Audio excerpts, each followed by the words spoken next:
Mr. Cannabis.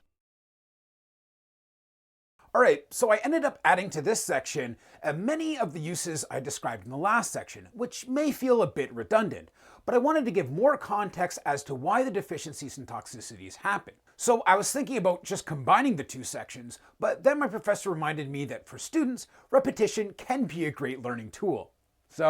So section 7.4 is only requirements and uses, and the following is the uses plus deficiencies and toxicity symptoms. Again, a little redundant, but a little repetition should benefit you in the long run. Like everything with cannabis, nutrient needs and usage are dependent on variety, or cultivar, and more specifically, phenotype. Here's an abstract from a study to explain this to other scientists. A study of leaf tissue concentrations for macro and micronutrients in CBD cultivars used as vegetative stock in a greenhouse setting found significant differences among cultivars. Survey ranges exceeded those previously reported, suggesting that differences in acquisition and partitioning of nutrients based on cultivar and subspecies of cannabis sativa plant. Further research is needed to evaluate these differences in their entirety and determine deficiency and toxicity thresholds to promote enhanced fertility management strategies. It is important to balance nutrient levels to prevent deficiencies and toxicities and to adjust fertilizer inputs to meet the specific needs of different cultivars. I don't know about you, but I can read that kind of jargon all day. In fact, this is how I spent many of my days researching for this tutorial. Nutrient imbalances in plants can result in various symptoms depending on the specific nutrient that is lacking. Some common symptoms of nutrient deficiencies are: chlorosis refers to the yellowing of leaves, usually between the veins, called interveinal chlorosis. This is a common symptom of nutrient deficiencies, especially in the case of iron, magnesium, and nitrogen. Necrosis refers to the death of plant tissue, which can manifest as brown or black spots on leaves, stems, or flowers. This can be caused by various nutrient deficiencies, such as potassium and calcium. Plants that lack essential nutrients may exhibit reduced growth, resulting in smaller leaves, stunted stems, and overall diminutive size. A deficiency of certain nutrients can cause a delay in plant maturation, meaning that it will take longer for the plant to produce flowers or fruits. A deficiency of nutrients like phosphorus and potassium can result in poor fruit or seed development, which may lead to reduced yields. Some nutrient deficiencies can cause abnormal coloration in leaves, such as reddish or purple tint in the case of phosphorus deficiency. This can often be caused by cooler temperatures. Okay, so let's get into some of the specific deficient and toxic expressions for each nutrient. Nitrogen is a component of chlorophyll which resides in the chloroplasts, meaning without sufficient nitrogen, chlorophyll production is limited, leading to yellowing of leaves. Nitrogen is necessary for the production of amino acids and proteins, which are important for cell division and growth. So without enough nitrogen, the plant will have limited cell division, leading to stunted growth. Nitrogen is important for flower and bud production. Without enough nitrogen, the plant may delay maturity or produce fewer flowers or buds. Nitrogen is important for the overall plant health and resistance to pests and diseases. So without enough nitrogen, the plant can become weak and susceptible to disease. Nitrogen promotes vegetative growth, so excessive nitrogen can cause the plant to focus on vegetative growth rather than flower or bud production. Excessive nitrogen leads to an overproduction of chlorophyll, which can cause the leaves to appear very dark green and almost blue sometimes having a waxy or shiny appearance. This excessive nitrogen can then reduce the quality of the buds, as well as make them less potent and flavorful. Phosphorus is a macronutrient that's essential for energy transfer reactions within the plant. As stated earlier, it's required for the production of ATP, which is the primary energy currency in cells. So when phosphorus is deficient, the plant's metabolism can slow down, which can cause slow growth and reduced yield, or even cell death, which can be seen in the leaves. In some cannabis varieties, a phosphorus deficiency can cause the stems to turn purple or red. This is due to the accumulation of anthocyanin pigments in the plant, which are produced in response to stress. Phosphorus is necessary for flower and bud production, so when phosphorus is deficient, the plant may produce fewer flowers or buds, leading to a reduced yield. Excessive phosphorus can lead to nutrient imbalances within the plant, which can result in stunted growth and reduced yield. Excessive phosphorus can cause the plant to overproduce chlorophyll, leading to dark leaves that may have a dull or bluish appearance. Excess phosphorus can cause the tips of leaves to become brown and dry, a condition known as leaf tip burn. This is due to the accumulation of salts in the plant, which can damage the plant's tissue. Excessive phosphorus can cause other essential nutrients to become less available to the plant, leading to overall reduced plant health. Potassium is required for the proper functioning of stomata. Stomata are surrounded by guard cells, which control their opening and closing. So when there's a deficiency of potassium, the guard cells cannot function properly and the stomata may close, leading to the curling and browning of the leaf margins. Potassium is required for the activity of many enzymes that are involved in plant processes. So when there's a deficiency of potassium, the plant's metabolic processes slow down, which can lead to overall slow growth and reduced yield in the plant. Potassium is involved in the synthesis of chlorophyll molecules and the activation of enzymes involved in the chlorophyll synthesis. So a deficiency of potassium can cause leaves to turn yellow, particularly between the veins. Potassium is required for cell wall strength, as it's involved in the synthesis of lignin, a structure component of plant cell walls. So a deficiency of potassium can lead to weak and spindly stems. Excessive potassium can also cause tip leaf burn. This is because potassium can compete with calcium and magnesium for uptake, leading to an imbalance in these nutrients and buildup of salt in the plant tissues, which cause cell tissues damage. Excessive potassium can cause other nutrients to become less available to the plant, leading to overall reduced plant health. This is because the excess potassium can change the soil pH, leading to the precipitation of other nutrients out of the root zone, making them less available to the plant. Excessive potassium can lead to a nutrient imbalance in the plant, which can result in slow growth and reduced yield. This is because an excess of potassium can interfere with the uptake of other essential nutrients like calcium, magnesium, and iron. Excessive potassium can cause the plant to overproduce chlorophyll, leading to dark green leaves that may have a dull or bluish appearance. This is because potassium can activate enzymes involved in chlorophyll synthesis, leading to an overproduction of chlorophyll molecules. Calcium is important for the structural integrity of cell walls, which provides support and protection for plant cells. When there's a lack of calcium, cell walls become weaker and more prone to damage. This can lead to the formation of brown or black spots on the leaves, as well as other symptoms such as wilting and necrosis. Calcium is also involved in the proper functioning of cell membranes, which control the flow of water and nutrients in and out of the cells. So when there's a deficiency in calcium, these membranes may not function properly, which can lead to curling or cupping of leaves. Calcium is involved in many metabolic processes in the plant. So when there's a deficiency of calcium, these processes can be impaired, leading to slower growth and reduced yield.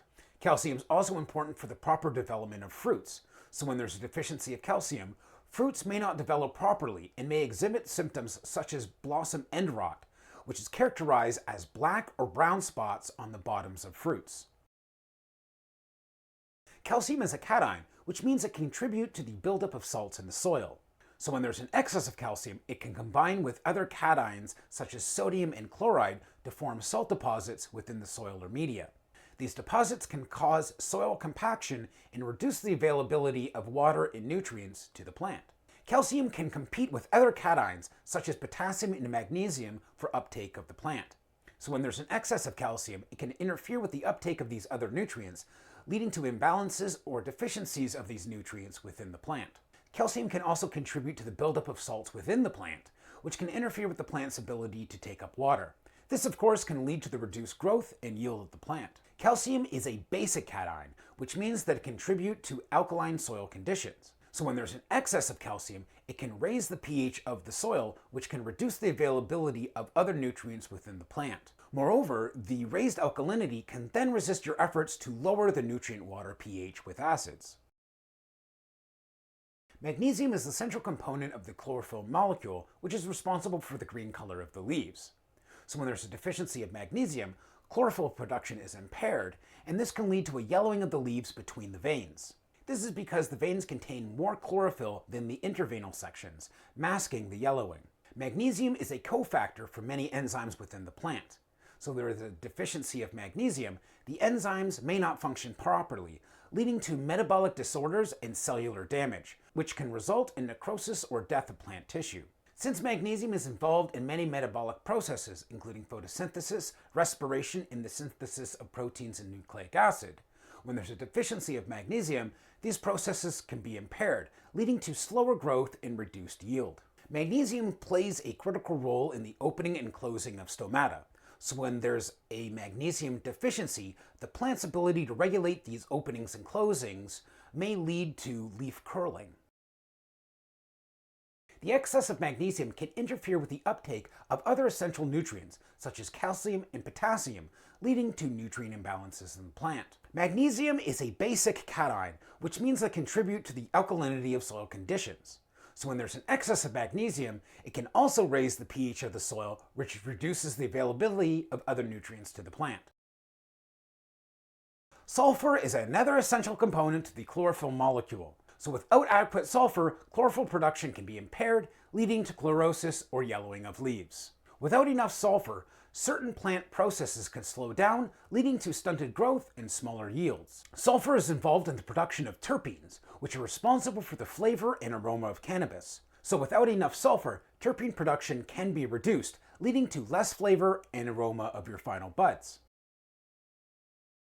An excess of sulfur can interfere with the uptake of other essential nutrients, like nitrogen, potassium, and magnesium, leading to reduced growth and yield. Excess sulfur can cause leaf discoloration, turning them a yellow-green or brownish color. And an excess of sulfur can also affect the production of terpenes, leading to the reduced flavor or aroma. Now onto micronutrients, but please keep in mind that due to the amounts required by the plant, the sufficiency range between deficiency and toxicity is much narrower for micronutrients than it is for macronutrients.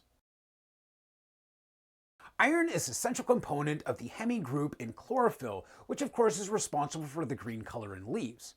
So when iron is deficient, chlorophyll synthesis is impaired, leading to reduced levels of chlorophyll within the plant. Iron is involved in several key metabolic processes, including respiration and DNA synthesis. So when iron is deficient, these processes can be impaired, leading to reduced growth and development within the plant. Iron is also involved in the production of peroxidases, which are enzymes that protect the plant against oxidizing stress. So when iron is deficient, the plant may not be able to produce enough of these enzymes, leading to the accumulation of reactive oxygen species that can damage cell membranes and cause necrosis or cell death.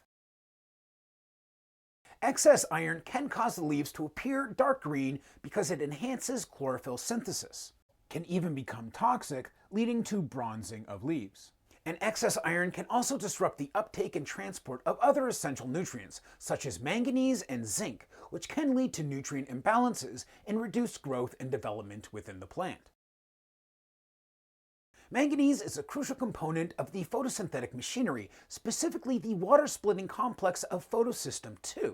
It acts as a cofactor for the enzyme that catalyzes the oxidization of water, which is a critical step in the production of oxygen and ATP. Without enough manganese, this process is impaired and the chlorophyll production is reduced, leading to intraveinal chlorosis. It's only intraveinal because it doesn't disrupt the chlorophyll production as much as a nitrogen deficiency, yellowing the entire leaf. Manganese is also involved in other metabolic processes, including nitrogen metabolism, carbohydrate metabolism, and enzyme activation. So without enough manganese, these processes are all slowed down, leading to reduced growth and yield of the plant. Manganese is also involved in cell division and differization, which is a deficiency that can lead to tissue death or necrosis in the leaf margins.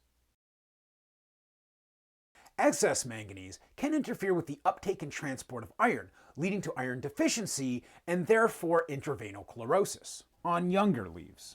Manganese toxicity can also impair photosynthesis and other metabolic processes, leading to reduced growth and yield of the plant. This can develop as darker leaves with rusting spots on older leaves. And this excess manganese can also cause the leaves to curl and become brittle. Zinc plays a vital role in the synthesis of chlorophyll. So in the absence of zinc, chlorophyll production is reduced, leading to yellowing or intraveinal chlorosis.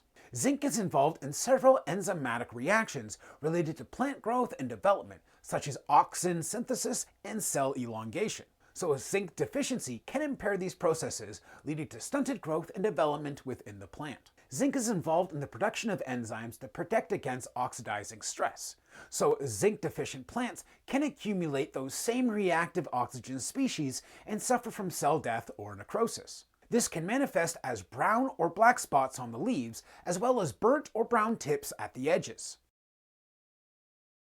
Excess zinc can lead to nutrient imbalances and disrupt the uptake of other essential nutrients, such as iron, copper, and magnesium. And this too can lead to reduced growth and development within the plant. Excess zinc can also cause chlorosis, but it can be difficult to distinguish from the zinc deficiency, as both conditions lead to intraveinal chlorosis.